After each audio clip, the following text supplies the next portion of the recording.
Hello everyone, welcome to Teachers Clock. Hope that all of you are fine. आज विश्व भर के सारे देश या तो इंटरनल या फिर एक्सटर्नल कन्फ्लिक्ट्स हो, डिस्प्यूट्स हो या फिर वॉर हो, इन सब से जूझ रहे हैं।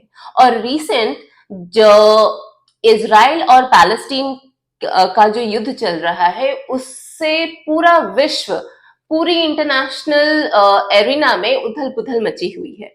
और इसी सब के बीच जो सारे अपडेट्स हैं वो या तो हमें सोशल मीडिया हैंडल से या फिर अदर मास नेटवर्क या मास मीन्स ऑफ कम्युनिकेशन जो है उस तक विश्व के हर एक कोने कोने तक ये सारी अपडेट्स पहुंच रही हैं।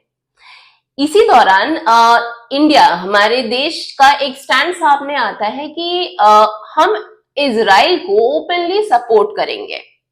ऐसा क्यों है? बहुत लोग हिस्टोरिकल या फिर पास्ट जो रीजंस हैं, आखिर भारत आगे बढ़ करके इजराइल का ओपनली क्यों सपोर्ट कर रहा है, तो इसी बात को, इसी इंडिया के पॉइंट को समझने की कोशिश करेंगे हम अपने इस वीडियो में। तो चलिए शुरू करते हैं।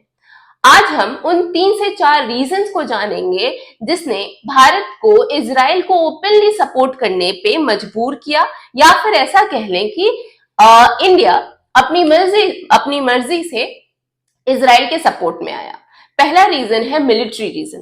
अब भारत एक ऐसा देश है जो इजरायली मिलिट्री इक्विपमेंट्स का दूसरा सबसे बड़ा खरीदार है, और इजराइल भी भारत के लिए सबसे बड़ा सेलर है या फिर विक्रेता है।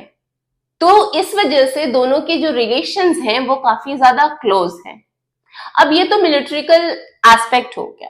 दूसरा जो एस्पेक्ट है ये पास्ट कुछ ईयर से रिलेटेड है। 1971 में जब भारत बालाकोट और कारगिल युद्ध में लगा हुआ था, उस समय विदेशी या फिर इंटरनेशनल प्लेटफॉर्म्स पे किसी भी देश ने सामने से आकर के भारत का समर्थन नहीं किया था, भारत को सपोर्ट नहीं किया था।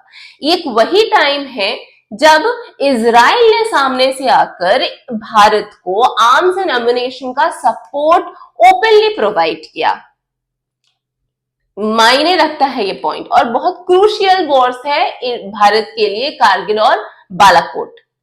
वहीं अब तीसरा जो पॉइंट हमारा ये है कि शुरुआती दौर में जब ये इजराइल और पैलेस्टीन का कॉन्फ्लिक्ट या इशू शुरू हुआ, तो कुछ एक साल तक भारत ने पैलेस्टीन का सपोर्ट किया।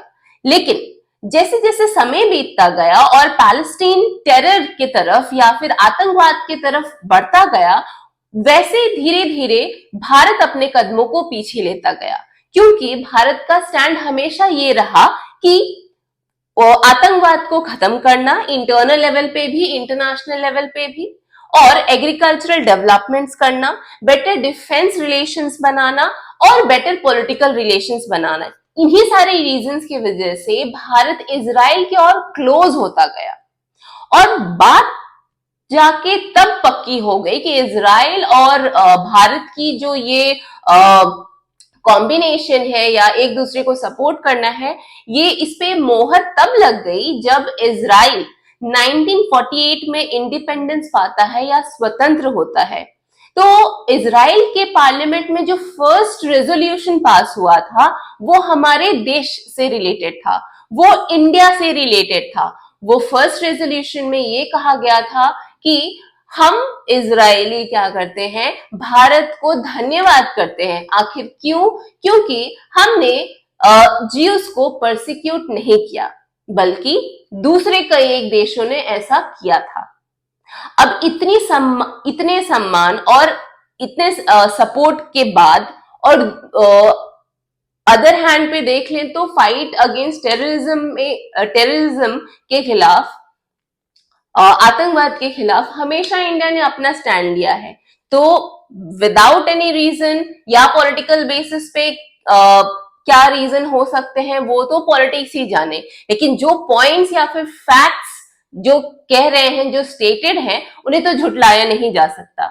और यही 4 ऐसे फैक्ट्स हैं जो कि इतिहास के पन्नों में दर्ज हैं और यही मोहर लगाते हैं इंडिया और इजराइल के इस रिलेशन को लेकर के। Being an Indian, being an aware citizen, आप इंडिया के इस तरह के, हमारे देश के इस तरह के स्टैंड को लेकर के बारे में क्या सोचते हैं, इसके बारे में do let us know in our comment box. Video को लाइक और शेयर जरूर करें। चैनल पे न्यू है तो प्लीज सब्सक्राइब आवर चैनल। इसी तरह की इंफॉर्मेटिव वीडियो के साथ हम मिलेंगे अब अपने नेक्स्ट वीडियो में। Till then, take very good care of yourself and thank you very much.